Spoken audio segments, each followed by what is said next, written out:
Don't forget, we have to be at Carol and Benny's by 6 in the evening, reminded me of Kelly. Sorry, let's start over. My name is James Barrymore, her husband. I mean Kelly, the wonderful loving wife I married 6 years ago.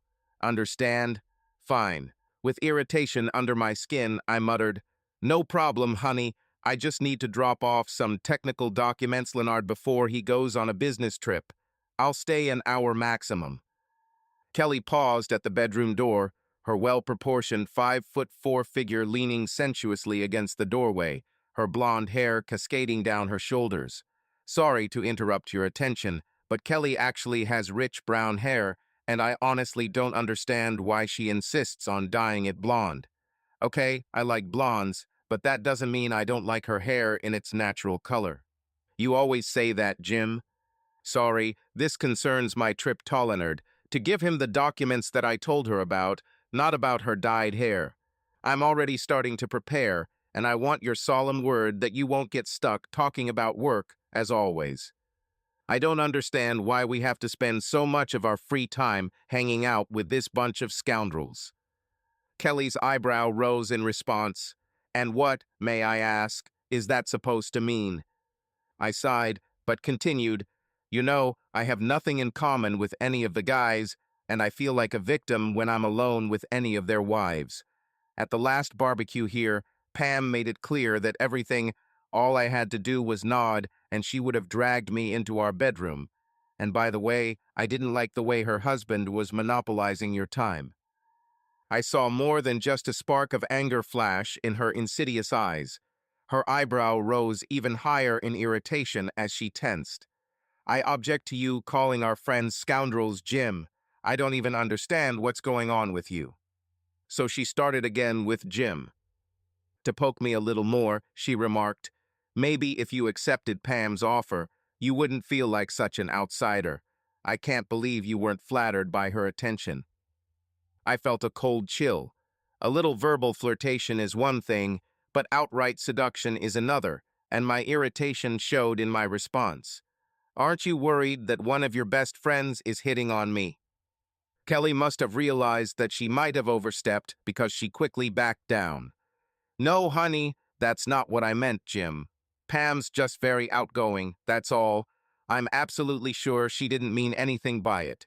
Now hurry up, and besides, I know how good I am, and I know that no other woman can compare to me. Now hurry up and be back on time this time." I was told that vanity is a feminine trait. Yes, it's like the ego we have as men, only it's more expensive and requires more effort to maintain. Kelly approached me one last time. "Play your cards right, and you might get lucky tonight." She lightly ran her finger over my cheek, turned seductively, and went into our bedroom. I sighed and grabbed my jacket and briefcase as I headed towards the door, rearranging myself as I pulled my keys out of my pocket. Crap, this woman knows how to work on me.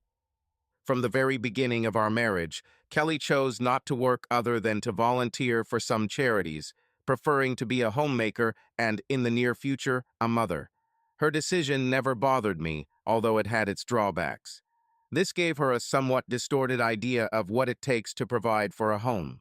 When I should have been enjoying the evening ahead, I couldn't shake the feeling of impending disaster hanging over my head.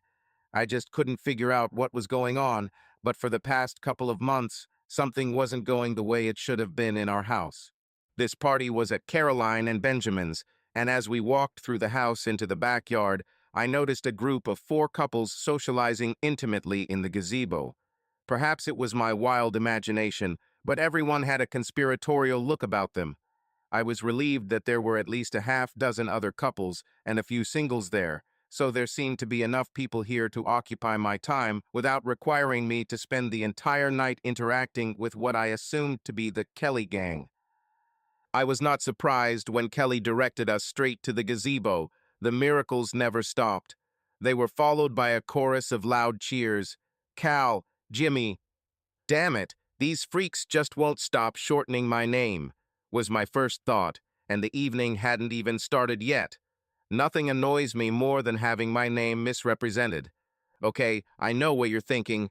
Damn, he's picky about his name. Look at it this way.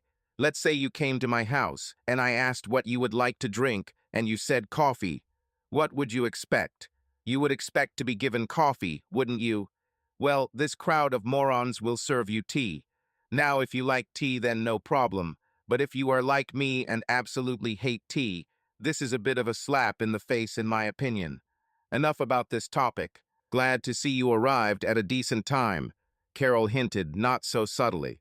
Okay, I'm known to be late to events sometimes, especially those related to the Kelly gang. My face darkened, but I controlled my anger. Carol, Ben, Pam, Chad, Liz, Norm, Sue, Mal. Do you all look very cozy there? To hell with them. They don't care what they're called, and I try to be accommodating, but sometimes it just gets on my nerves. Their names are actually Caroline and Benjamin, Pamela and Chadwick, followed by Elizabeth and Norman, and Suzanne and Malcolm bringing up the rear. Okay, you got me. I can forgive Chad because who wants to name a child Chadwick? Chad is already bad enough. And Beth, Liz, Ebeth, Eb, don't know? Damn, this woman will answer to any name they give her. She has more name variations than Spanish names. However, I understand why. You see, she only has 2 gray balls floating in that neatly styled hairstyle, and no map for them to find each other. You guessed it, she's fucking dumb. Call her crap and she'll laugh at you. Pam stood up to greet Kelly. OMG woman, you look like you could be eaten. Kelly laughed at the compliment. Sometimes I seriously wonder why I married Kelly. She can sometimes be almost as flighty as they come, and I winced inwardly, feeling my negative feeling only growing stronger. Norm separated from Mal to allow Kelly to squeeze through. Don't mind James, he's just a little stressed about work, isn't he, darling? Kelly waved at me. Come on, honey, there's still room here. Beth and Sue won't mind if you sit between them. Sue moved to the side, patting the spot next to her, while Beth winked at me and remarked, I won't bite too hard. Then she fucking laughed again. God, she could actually do 2 thought processes at once. I thought, is she really being trained? Okay, I think it's time to describe these so-called Kelly friends, and I use the term friends with caution. Carol makes me feel like she's sitting on a branch, watching everyone, waiting for the right moment to pounce. Does the image of a vulture come to mind? Well, that's the way it should be, because that's how she looks at you. You already know about Beth, the silly girl, but Carol's husband Ben is her equivalent. He has a saying that is amazing in itself. Use it or lose it. Okay, this isn't particularly profound, but I get the impression that's why he's all so muscular. What can I say about Pam and Chad? Okay, how about it, united slippery types? I'm sure they were making out with each other even before they came out of the capsule, like that, 2 peas, a marriage created in. I don't know. If this is not hell, then I'm sure they will go there in the afterlife. Does my bias show? Too bad. While Beth may be silly, she doesn't pretend to be smart.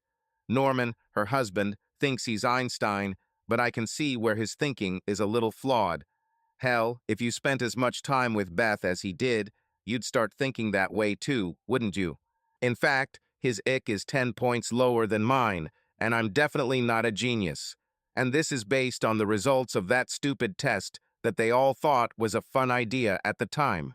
I got 125, as I said, no genius, and Norman reacted a little annoyed when he didn't get the perfect score. Mal's wife, Sue, is a talker. No joke, if there were radars for speech, then she would have gotten a fine for speeding in the school zone, and for those who don't know, for us it's 40 kilometers per hour. I keep forgetting to buy a pocket recorder so I can later replay her conversation at half speed just to see if there is any meaning behind it. Or not, because frankly, I get tired just listening to this bitch. Last but not least, Mal, good old Mal. Let me first qualify my assessment here. I can be cheerful or joke. Sometimes it goes down like lead or goes through like a fart in a perfume store. I have moments, sometimes I miss the target, and sometimes I can score a goal. It all depends on the company I'm with and how much I've drunk. I can be romantic, especially when nice breasts and legs come into play, but I also have setbacks, and again, it's all relative to how much alcohol I've had. Take our anniversary last year, for example. I remembered this event for the first time. Holy duck. Believe it or not, ask Kelly, and she'll tell you otherwise. I suppose it was entirely my fault that I stopped at the tavern on the way home with half a dozen long-stemmed roses and a box of chocolate. Well, wouldn't you do the same? I felt good remembering this monumental case, the big heel. Okay, so be it. I'm a little late. These things happen from time to time. Now I'm glad I live only a couple hundred yards from the tavern, although it didn't save my ass at all. They say if you drink and drive, you are a bloody idiot. Now I completely agree, because if I didn't drive, I wouldn't be sitting on those damn roses. I woke up the next morning with a pink stem attached to my ass and a head the size of a damn watermelon. That's not the worst part. Hell no. I staggered out to the car, surprised it was even parked in the driveway. Next to the driver's door lay the companions of the stalk stuck to my ass. Damn it, I don't know where the chocolates went. Now I'm really in trouble and not in the way I planned. Well, a bouquet of long-stemmed roses without red balls on top and without chocolate doesn't look so attractive anymore, does it? The last thing I remember was my friends patting me on the back, congratulating me on a memorable day, and the fact that I remembered it. On that day, and not a damn week later, wondering why I was in the doghouse. But I'm still in the doghouse, aren't I? Isn't intention supposed to matter? Well, don't think that I'm a drunk. I rarely get drunk, maybe once or twice a year. Most of the time, I only drink 1 or 2 cans of medium-strength beer, and everything is fine. I just have problems with timing. I can be serious and intellectual, but it's better to do it sober. So you see, I can change depending on the situation, enough time to get into the role. Are you with me? Do you understand where I'm coming from? But I'm not a damn switch. God, Norm is the worst woman when it comes to changing his mind. So you see, Mal is a completely different couple of sheep act. Good old Mal chameleon. That's right, a real chameleon, no matter who he's with, he takes on their mannerisms. It blends in with its surroundings, to the point of annoying white noise. If everyone else is mean, he's just as bad. But if they're nice, he can do somersaults and become nice so quickly that you'll get dizzy just looking at him. Now you know the reasons why I don't want to be around this crowd. But I digress. Where were we? Oh yes, that's right. I've been lured into the lion's den. I raised my hand at the thought. I think I'll go get some drinks first. Chad raised his beer can. As long as you're there, the other one won't bother me. Jimmy, old man. I heard the intonation in his voice and felt my hair stand up. Calm down, James, old man, he's just teasing you. I thought to myself, so I ignored him and asked, anyone else need a glass filled while I'm here? 5 minutes, 5 damn minutes, I muttered to myself as I headed towards the bar. It's only been 5 minutes, and I already want to strangle every last one of these idiots. After I brought the tray of drinks, I saw Liz and Sue out of the corner of my eye. They were still giggling like stupid schoolgirls on a first date and clapping the seat, obviously inviting me to sit down. Oh, I forgot to say, these so-called women are not teenagers. No, they are in their 20s to early 30s, so now you see why I think their giggling needs to stop. I placed the tray in the suggested spot and took my drink. I just saw Franklin there. I think we'll see how his work on the boat is going. Good old Franklin, a lifeguard of extraordinary magnitude. No, really, he's a lifeguard, you know, patrolling the beaches looking for damsels in distress. Or in that dress. Without giving anyone time to object, I turned around, but not before seeing the disappointment written all over Kelly's face. I'm here, dear. You led the horse to the watering hole, but don't expect me to drink with your hangers on. I chuckled to myself. I love it when I manage to win. Hey, don't judge too harshly. You'd love it too if you saw my stats. I managed to spend most of the evening avoiding close contact with Kelly's gang, but kept an eye on her and her accomplices. Kelly was never out of sight for more than 5 to 10 minutes, although she disappeared quite often, which annoyed me. After I had calmly mingled and chatted with most of the guests, Caroline cornered me at the makeshift bar. There you are, stranger. I turned around to see Caroline pouring herself some white wine. Hey, Carol, the party is going well. I had to say something, and it was as neutral a remark as I could come up with off the top of my head. I actually felt awkward, but was able to hide it. I couldn't help but notice how Carol turned and scanned all stage, giving me the opportunity to see the line of her bust, and unless I was wrong in my guess, she cannot wear a bra. Yes, I think everyone is having a good time. Are you having a good time, Jim? Carol turned to me and looked straight into my eyes. Is something bothering you, Jimmy? You seem a little distant today.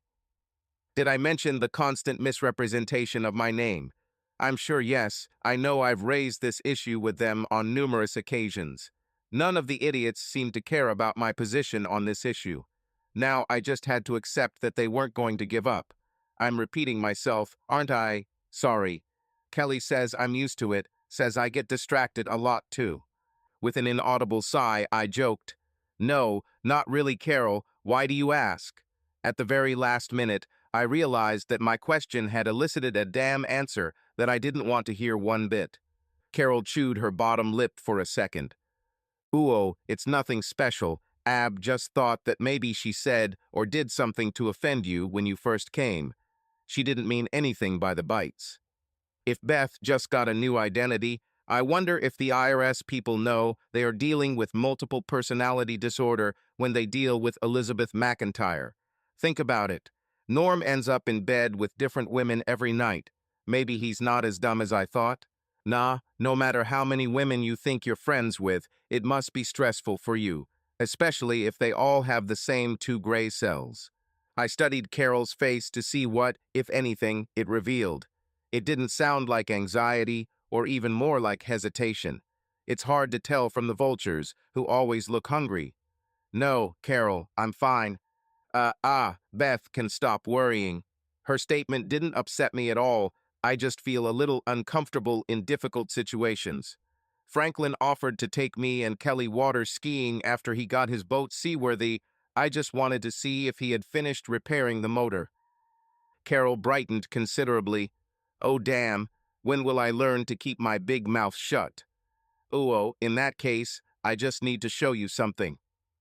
I groaned internally as Carol took my hand and almost pulled me inside the house. "Benny and I went skiing with Frank and Ivy last summer. I have pictures of us on the boat. Do you want to see them?" I cursed myself silently. Well done, James. Your ick just dropped below Beth's. But he agreed to Carol's request. "Of course, I'd like to see the boat." When Carol opened the photo album, she snuggled closer, rubbing her shoulder against my arm as she flipped through the pages. I, in turn, tried to keep my distance, but with little success.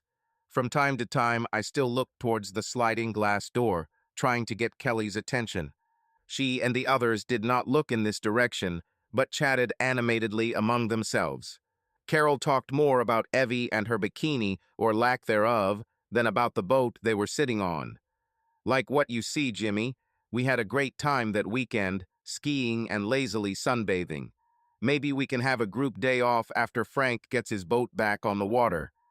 That's when I backed down. Carol turned her back to the glass door as she placed the album on the coffee table, allowing her top to open a little more and give me even more of a look. Holy macaroni, she's not wearing a bra. I told you how good her breasts look, didn't I? Now she gave me a front row seat. You know, I don't understand what women say about men who look at their breasts and not at their faces. If they put it out there, they can't be mad at us for watching. I have reprimanded Kelly several times when she was showing off more than I was comfortable with when we were in public.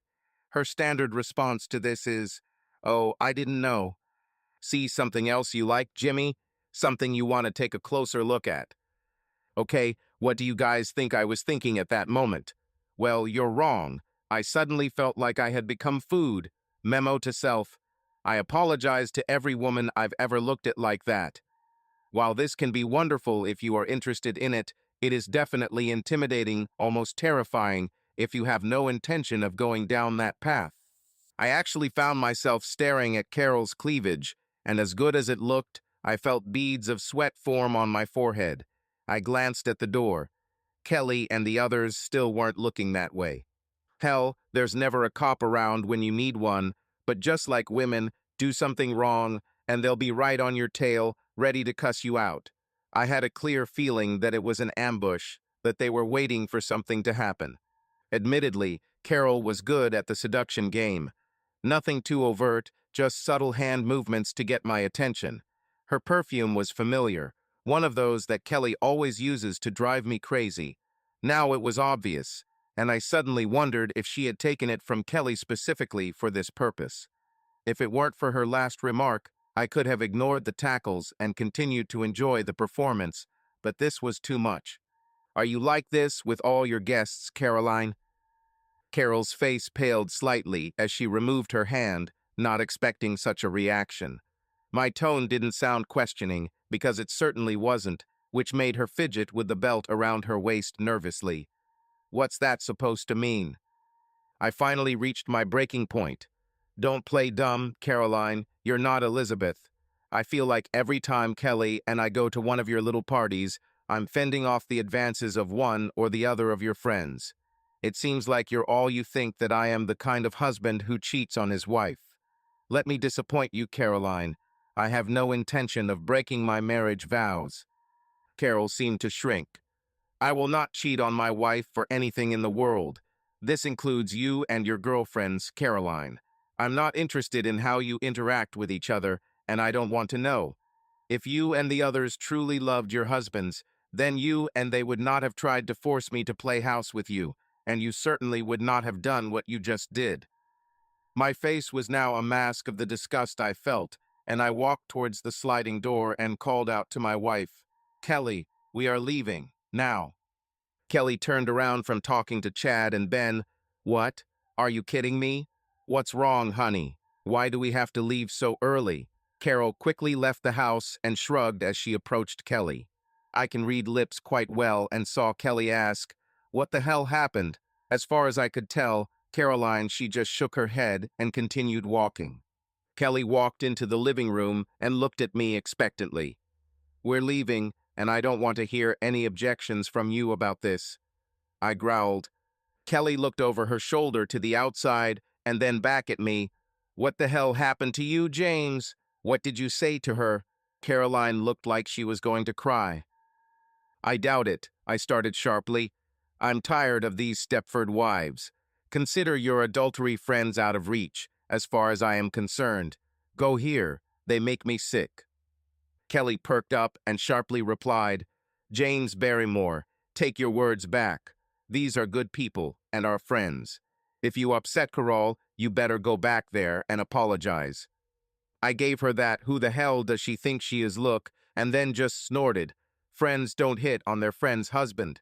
Good people don't act the way your so-called friends act. I'm leaving at 5. If you're not in the car by then, you can walk home alone. She didn't have that far to walk, though, only a mile or so, but with the heels she was wearing, you could multiply that distance by 10, and considering how tender her feet were, she wouldn't even think about taking them off. Kelly had never seen me so angry. Don't get me wrong, I can be a lot more angry than I was at that moment, although she didn't know it and tried to soften the situation a little. Please, James, there must have been some mistake. I'm sure we can work it out. I just stared at her and heard her voice fade as I walked towards the front door. James, wait a minute. I need to grab my purse and shawl. Don't go anywhere. Kelly must have gone back to her group's backyard. Damn it, Christ. What happened to a nice, quiet evening followed by a night of love? I got into the car and looked at the clock, 2 minutes 27 and counting down. The atmosphere in the car on the way home was so cold that there could have been icicles hanging from the rearview mirror. We were both silent, me with white knuckles on the steering wheel and Kelly with a sour expression on her face, staring out the window, lost in her thoughts. As soon as we entered our house, Kelly opened fire. Damn it, James, you embarrassed me tonight. I don't understand what all the fuss was about. I stopped halfway to the bedroom. For your information, my dear wife, I have a very bad attitude towards infidelity, and I value our marriage vows. Carol and her hangers-on tried their best to force me to break my vows, to abandon all others. I began to lose my composure and raised my hands in despair. I give up. I'm going to bed before I say something we'll both regret. You are walking. Kelly, however, had other plans and was more than a little annoyed. If you go to bed feeling like that, you might ruin your chances of having a good night tonight, or until you become polite, Jimmy. Okay, maybe I was a little unrealistic with my optimism. Have you ever seen a dog chasing a female? He keeps trying, and she bites his head off until she's ready. Stupid, right? And I'd feel just as stupid if I weren't a little pissed at the Kelly gang for ruining my evening. God must be a woman. After all, who in their right mind gives all the attraction to one and all the attraction to another? Pretty bad design, if you ask me. As for women, they simply do not understand the saying, the chance you miss will never come back. It's a damn axiom. Think about it for a second, and you have to agree. Perhaps it would be appropriate here to give you a little background about my loving wife. I met Kelly about 7 years ago at the races, and after a year of courtship we got married, to the surprise of both our parents. There were 1 or 2 divorces on both sides. My father caught his first wife cheating on him with his next-door neighbor, and she ended up bringing him to light. She found a good lawyer, and he ended up being deceived. Kelly's mother, Marcy, had 2 husbands, but unlike my father's first wife, she did not cheat. She also found herself deceived by both of them. The former was able to drink and gamble away the family finances before sneaking out into the night, leaving her to work 3 jobs to pay off her debts. The second, with whom she had a son, left with his secretary, emptying his bank account for his needs and never paying a penny for child support. One of those irresponsible fathers, I guess. Kelly is the daughter of Conroy, her third husband. A real martyr, reminds me of that damn dog. So you see, they didn't have much faith that love conquers all, which makes you wonder why they kept coming back to this again and again. What they did was make us sign a prenuptial agreement so that if the marriage did end up breaking down for one reason or another, both parties would be protected. Neither of us wanted to think that way while we were in the arms of wonderful love and romance. Everything was going well until Kelly met up with her gang again, and I mean exactly that. Apparently these hangers-on went to school with her. Well, the female part of this company anyway. This immediately puts me at a disadvantage, doesn't it? I studied in Western Australia. I got into a little run-in with know-it-all Norman when he tried to convince me that everything was bigger in Texas, even bigger than Queensland. What a moron, I asked him. Texas has a 2-mile-long coal train, and this is the only one that has only 2 locomotives in the front. It is located in Port Augusta, South Australia. I have seen some in Queensland that have 2 locomotives in the front and 2 in the middle, a hell of a long distance apart. I told him that England fits within Queensland 12 times when it comes to land area, and it is only the second largest state in Australia, after Western Australia. It makes big old Texas look like nothing more than a suburban backyard. I won't tell you about our dispute over the roads of Germany versus Australia. They want 40 lanes on this damn Autobahn, in both directions. If Texas is the backyard, then Germany is the garden in the back corner, with ants running all over the place. Damn idiot. Kelly had to step in between us after that comment about Texas. I admit, the beer flowed like a river, and I had some problems with self-control. One more smart comment from him, and he'd be spitting his teeth out next week. International fucking tourist, come on. Ask him anything about Australia, and all he can tell you is what his damn house looks like. This idiot wouldn't have put the shoes on the right feet, unless the heels said L and R. Oh yeah, Kelly. She and I walked apart, like a step fire in a strong wind, until they appeared, and since then everything has changed. Kelly gets quarrelsome when she doesn't get her way. I know I've found myself on the end of her acidic tongue more than once, but it's not the worst weapon in her arsenal. If her tongue can be described as a jackknife that verbally cuts and slashes, then sex is an atomic bomb, and she knows how to manipulate it with the precision and dexterity of a weapons master. So the next thing that happened probably won't surprise you. I heard her comment about how lucky I am. Why does your wife always make you feel like you're paying for a little love? Moreover, why should I be the one who gets lucky? Heck, she might be lucky if I buy her a pearl necklace or a new outfit. But when has she ever bought me tools or a fishing rod, Of course she hasn't. My father tells me all the time that the only difference between wives and prostitutes is that you know what you're paying for when you hire a prostitute, and if she doesn't give you what you want, then you're free to go further and find the one that will give. Once you get married, that's it. You're in trouble. Or not, whatever happens. He says not only are you paying for it until you get what you want, but you're also paying for the bitch to cheat on you with someone else after she walks away with half of your property. You should see Marcy and the father fighting. Hell, we should keep them separate for the sake of peace and tranquility in the family. I almost ended up on the floor when I asked him, "So why did you get married a second time?" I quickly left because I didn't think he had an answer for that. Hard experience has taught me that when Kelly is in this mood, it usually takes days before she calms down enough to warm up and start talking rationally. "I'm tired, Kelly. If you want to come to bed, I'm not stopping you. But if you think I'm going to sleep in the guest room or on the damn couch just because you have a bomb, then think again." With these words, I walked up the stairs. Kelly was now on the verge of hysterics and well on her way to sheer rage. I know it was my fault, and I take full responsibility for those last words, but there comes a point when you just have to say, "To hell with it." I saw how Kelly hesitated a little, and this gave me confidence, if not in winning this argument, then at least in a draw. I'm not going to sleep with an arrogant asshole like you. With that, she grabbed her nightgown and hurried into the guest bedroom, slamming the door behind her. This actually surprised me because I half expected our bedroom door to slam in my face. See what I mean? I won the argument, but lost the night of passion. I consider it a draw. And don't think that if you lose an argument, you can get action on the other end. No, really, I ran into this early in our marriage, lost a bet, and all I got was her triumph because she won, and I was annoyed because I knew why she won. And then it escalated into the second round. Did I lose by default, or was it my fault? The devil knows, I just know that I lost in both cases, lose-lose for me. It all ended in screams. So no, I don't give up on arguments anymore. The best you can hope for is a draw, one way or another. In my opinion, the whole incident was over.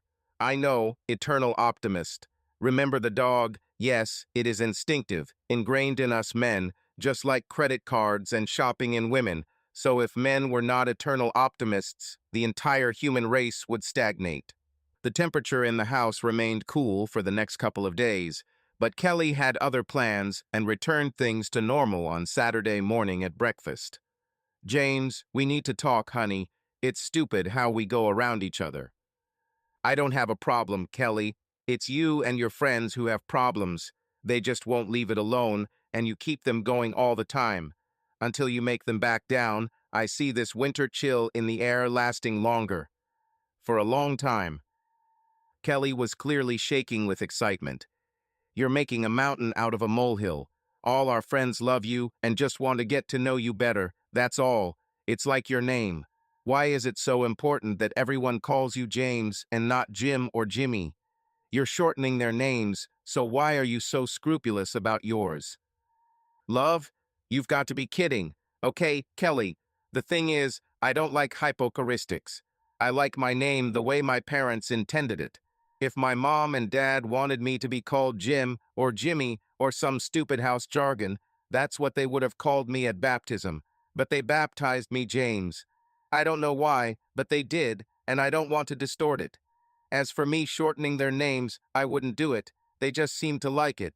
So I go along and try to make them feel comfortable, something they have no desire to do for me. I might add." My ardor rose and I exploded again. "And that's not all. You weren't there when Caroline almost released her breasts for my supposed viewing." I saw Kelly almost laugh with her hand over her mouth when she heard that, and that made me even angrier. "Now you're going overboard, honey. How about I talk to them and try to find some kind of compromise?" I swallowed the rest of my coffee before heading out to tend to the garden. Standing up, I finished. "I don't care what you say or do to them, as long as I don't have to violate my morals or our marriage.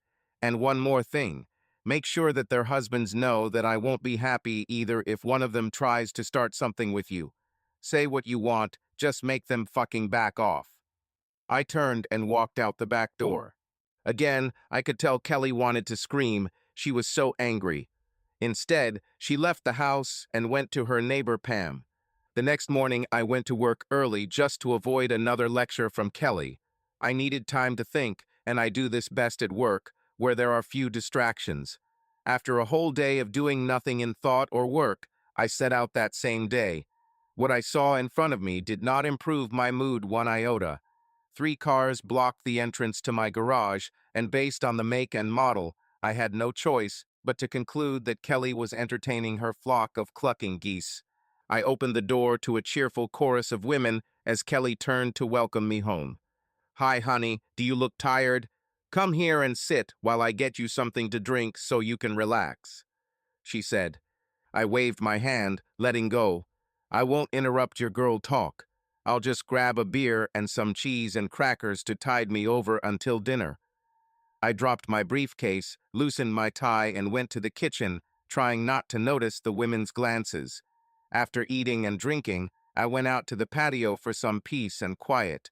Not even 5 minutes later, the crowd came out and gathered around, and Kelly stood closest to me. Honey, can we talk for a moment?" I sighed. It was the last thing I wanted, but for the sake of harmony, I agreed. "I'm really tired, Kelly, and I just want to relax for 5 minutes. But if it doesn't take long, then by all means be my guest." I looked Kelly straight in the face, but she looked like she didn't know where to start until Pamela popped up. "G. James, the reason we are here is because we need to apologize. It seems all of us girls made you feel, made you feel uncomfortable, and that wasn't our intention." Pam stopped. I was supposed to gauge my reaction, and when I didn't seem bothered, she continued. "Kelly is upset that you and her are fighting, and it seems like it's all because we did something that you think is inappropriate, and we just want to say how sorry we are for any misunderstanding." I nodded, but still said nothing, and Kelly took the reins. "I think all of this may have been a little my fault, dear. You see, when us girls get together and start talking, in the bedroom, if you know what I mean. And the girls started talking and curiosity got the better of them, and in the first few minutes of this confession, I was confused in many ways. No one actually came forward and said directly what they meant. I raised my hand to stop her. "Wait a minute, Kelly. Are you saying that you were telling our friends about our conversations about sex?" Kelly must have noticed how my face was getting redder by the minute. I know because I felt the heat rise to my neck. "It's not what you think, love. I thought I could make your greatest fantasy come true. You know, the one where we try a threesome. You always said that it's your favorite option. I thought maybe we could try, like, sort of something." She fell silent, probably wishing she had started this little conversation. I felt a heavy lump grow in my stomach, and I wanted to bite someone's head off. "Can't you be serious, Kelly? I don't like it when my innermost thoughts and feelings are shared with the whole neighborhood. The guys and I talk about women in general all the time, but I back off when it comes to you and I doing it together. How would you feel if I told all my mates at the pub that you like to be on your knees by the front door, beer in hand, wearing only heels and ready to do something special for me when I get home from work? Okay, that's another fantasy, and I'd be more than happy to see it come true. Not that that would ever happen. What do you expect?" However, this stopped them. There were 5 pairs of eyes the size of plates. If I remember correctly, every time this issue was raised, I also clarified it by saying that I had no intention of doing this. So that's why these women were following me. Damn, I was angry. I threw a half-empty bottle of beer across the deck. "Don't crucify me for this, okay? I know it's blasphemy." To my surprise, she fell off the chair without spilling a drop. "I'll have to remember to tell the tavern guys about this." Okay, I would have been delighted if it weren't for the fact that I was so angry at Kelly. "How about, instead of your pointless gossip with these neighborhood girls, you do what a good wife who doesn't work to bring in a paycheck, I might add, should do first, and that's our damn dinner on the damn table." The woman took 2 steps back and cowered under my pressure. "I'll be done in an hour after I clean up and go over some bills. Make sure of that, and I'll be more than damn happy in the whole damn house, not just in this damn bedroom. I got out of the lounge chair and headed into the house. To say I was furious is an understatement. Pale would be closer to my true feelings. Now she saw how angry I can be. I heard Kelly get angry as I walked past the back door. Then she started sobbing uncontrollably. I was confused again. Women do this to us men. I think they take great pleasure in making us squirm. What didn't make sense was that, when this all started, I was upset about missing out on a night of passion. Okay, bad luck, whatever you want to call it. And she was mad because I was being sassy about her fucking friends. Now I'm angry and she's crying. I went upstairs and took a shower. Maybe things will get better once I feel a little more normal. Kelly was slamming pots in the kitchen, I guess trying to ease her disappointment when I returned to find myself in a minefield. Why are you so angry now, Kelly? I didn't do a damn thing to justify this behavior. She then confused me again by directly telling me what was bothering her. Now, if I could work out the molecular structure of this and synthesize it, and then bottle what made it do this, I'm sure I'd be on top. Sorry, for those who don't understand, we're talking about money here. Kelly stopped what she was doing and turned around. Because I damn well thought I was doing something loving for my husband, and all I got out of it was verbal abuse and humiliation. I don't understand you anymore, James. This was supposed to be one of your fantasies, and all I get from you is grief. This stopped me. Kelly rarely swears, so she must be angry. No, I mean really angry. She wiped a tear from her face. All my friends probably laugh at me, thinking that I have a husband of the wrong orientation who is not interested in women. I'm proud of you, James, and all I did was let my friends know it. So they kind of turned it into a game to watch. How good you really are, and what from this? I watched and waited until Kelly crossed her arm and stared at the floor. Being married to someone like Kelly allows me to understand the concept of thinking before I speak, but I don't always use that knowledge to its fullest potential. I walked over and put the pot of coffee on, giving myself time to think. I'm sorry I overreacted, honey, but it hurt me. I told you it was just a fantasy and I wasn't going to do anything about it. Kelly looked at me with an offended and confused look. That still doesn't explain why you don't want this to happen. I find it quite sexy. Damn it, James, I haven't thought about anything else since you told me about it. Tell me why you don't want this to happen. I sat down at the kitchen table and wondered if I should explain to Kelly the reason for my reluctance. This did not suit my conscience. Okay, Kelly, let's leave out the prenuptial agreement. Remember the one our parents just had to force us to sign. Besides that, you know what really annoys me? The only thing that pisses me off, my number one is hating pets. Kelly unsuccessfully wiped away a tear running down her face and thought for a moment. Besides, do people shorten your name? I chuckled to myself, damn women. Yes, dear, except for that. Kelly shook her head. I have no idea. Hypocrisy is my biggest pet peeve. I can't stand hypocrites, and if I allowed myself to indulge in this fantasy, I would be the biggest hypocrite on this earth. And for your information, I do agree to our prenuptial agreement. I have all the normal hormones and fantasies like any red-blooded man. But now that I'm married, I'll have to leave all that behind. Games like this are not suitable for any marriage, and as far as I can tell, especially not for ours. I looked at the tabletop and traced the outline of the pattern on the tablecloth. I love you very much, Kelly, and the last thing I want to do is make you unhappy. These last couple of months, and especially weeks, have been incredibly stressful for me due to this misunderstanding between us. You know, if you want to do this, go to bed with another man, I won't be able to handle it. It will tear me apart and break my heart. So I abandoned my fantasies, aside for the good of our marriage. I'm doing this for you, Kelly. Now do you understand why I am so strongly against these games that you women play? Kelly suddenly looked both sick and angry.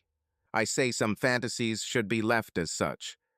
Kelly's face hardened and the veins in her neck began to swell. The pressure grew under the mouth. You talk about disdain for hypocrisy, and in the next sentence you practice it. Decide, Jim, what is it? You can have fantasies, and you're saying I can't. I lowered my head because I had been here before. When Kelly gets into one of these moods, she refuses to listen to what is being said, but focuses on what she perceives as being said. You're not listening, honey. I never said you couldn't have imagination. What I'm saying is that some fantasies are best left alone, like mine. Kelly crossed her arms over her chest. Don't you think it's a little selfish? I looked at my angry wife again and wondered, why is she so insistent on this? I told her, yes, Kelly, it is extremely selfish and hypocritical and that makes all the difference if I follow through with this. I don't think I'm selfish or hypocritical. Let me ask you a question, since we are already talking about this topic, why are you so eager to make a mountain out of this stupid molehill? I saw Kelly turn pale at this question. What does it mean? My hair started growing again. There were red flags popping up throughout this entire conversation, and I didn't like the direction they were pointing. That means, dear wife, I'm a damn chemical engineer, and I know all about chain reactions. A little flirting here, a threesome or two there, then it's not far from swinging. Then someone gets jealous or hurt, and your marriage will explode in your face. Do you want to give me a great fantasy that I can live with? I guess you have something more on your agenda than simply fulfilling my fantasy. Kelly's face changed from pale to angry red in an instant.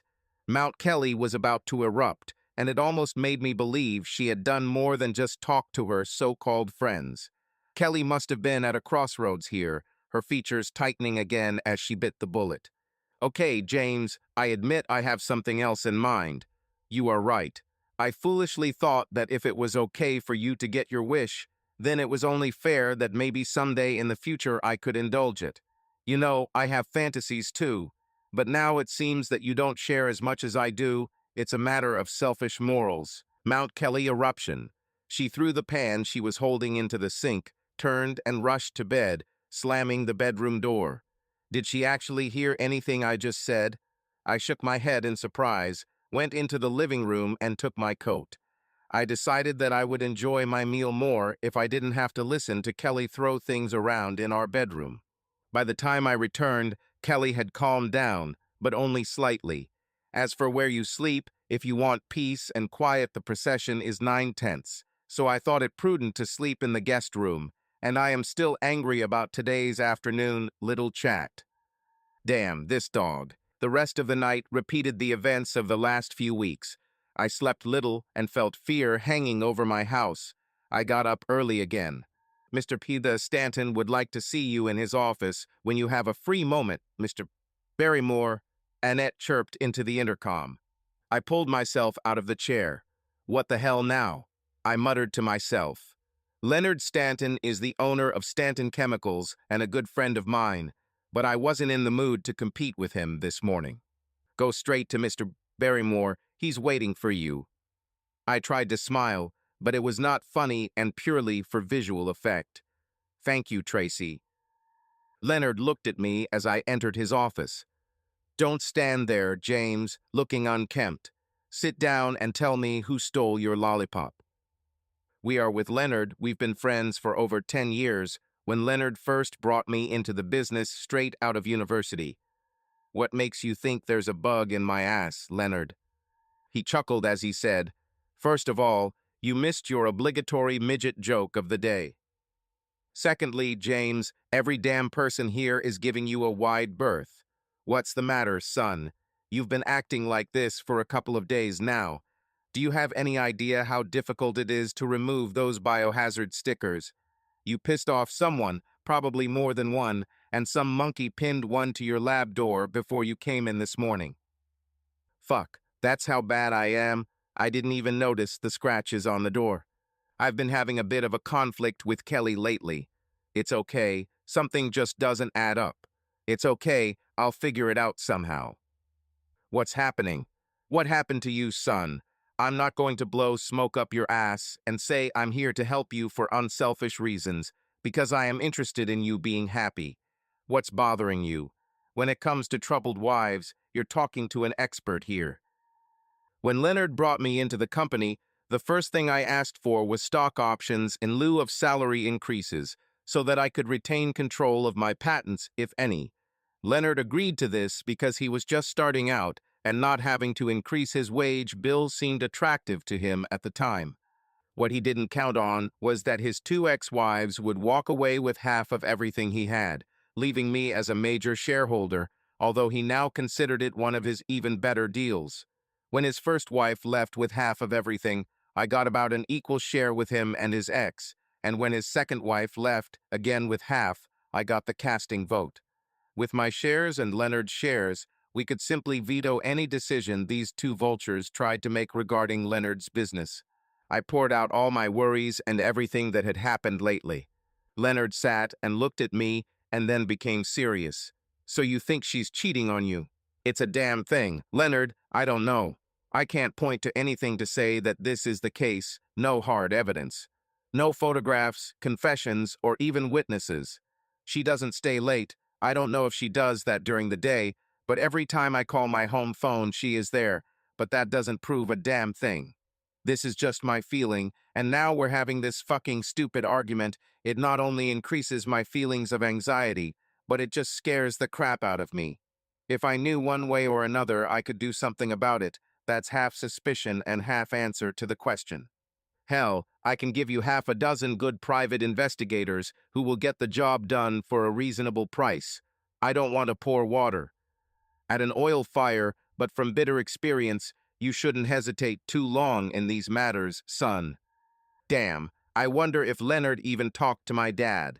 I looked at Leonard with a growing sense of sadness. He was saying what I was thinking, and for a marriage, such thoughts could kill him more than a dodo. Don't you think it's too radical at the moment? Leonard looked down at the small clear plexiglass box sitting on his desk, containing two resin wedding rings. I understand your resistance, James. You love this woman and don't want to judge her unfairly, but at its worst, it's called denial, mate. Color it however you want, it still looks the same. Okay, I agree that I'm probably not the best person for you to talk to about this, but you need to do something, and damn fast, if it's not too late. How about some shocking action? James felt the cloud hanging over him gradually disappear. He turned Leonard's words over and over in his head, pondering every meaning. All this time he was afraid to admit to himself that his suspicions might be true. But now he knew that drastic steps had to be taken to find out the truth. In the evening, returning home, James noticed that Kelly was unusually calm. She was preparing dinner and smiling softly as if everything was fine. However, James knew that this outer mask could not hide her inner anxiety. He decided to talk to her right now, without delaying until later. Kelly, we need to talk seriously, he began, sitting down at the table. Kelly froze for a moment, then nodded and sat down opposite her. What do you want to talk about? Her voice was quiet, but there was hidden anxiety in it. About us, about our marriage, and about what's been happening between us in recent months. James tried to remain calm, although everything was boiling inside. Kelly sighed and looked away. She knew this moment was inevitable, but she still wasn't ready for it. James, I understand how you feel. I really understand. But everything is not as simple as it seems. Her words were full of sincerity, but James felt that there was something more behind them. What exactly are you trying to say, Kelly? His voice trembled slightly. You are cheating on me. Kelly looked him straight in the eye. There was something in her gaze that James had never seen before, a mixture of fear, sadness, and determination. Yes, James, I cheated on you. Her confession sounded like a bolt from the blue. James felt the ground disappear from under his feet. With whom? His voice became cold, like ice.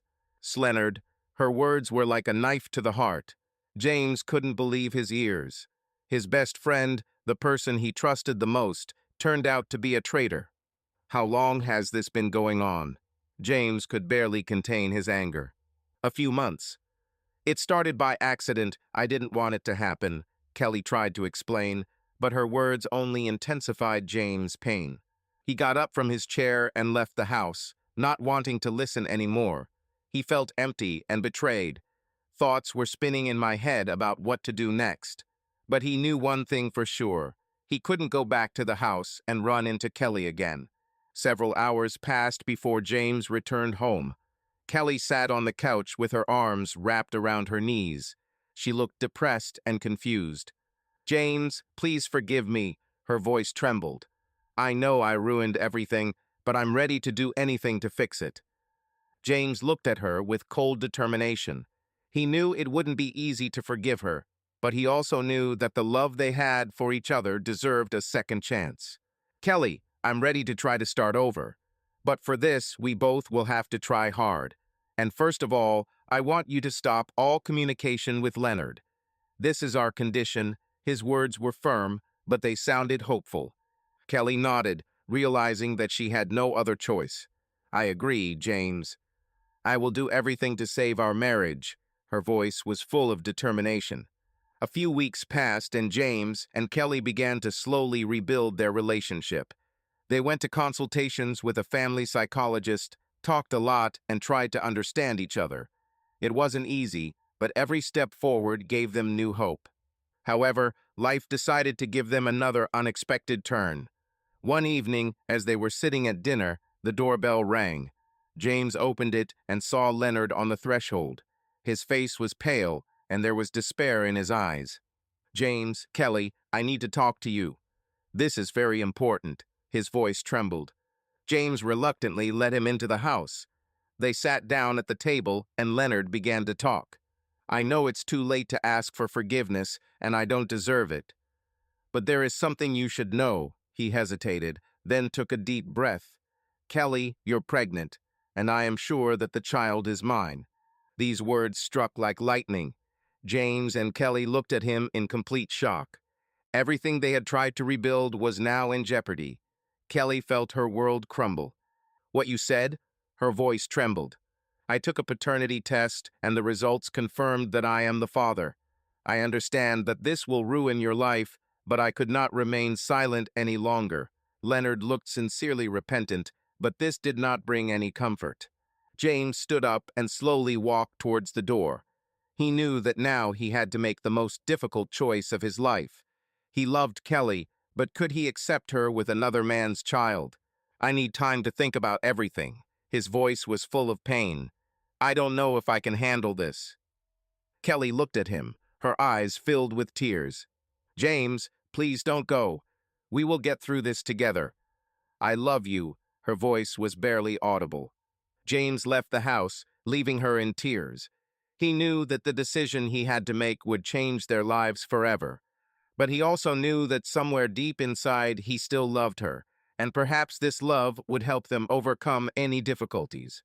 Subscribe to our channel so that your second chaff doesn't cheat on you, and go ahead and listen to the next story, because this story is nothing compared to the next one. If you're under 18, don't even think about listening to the next one.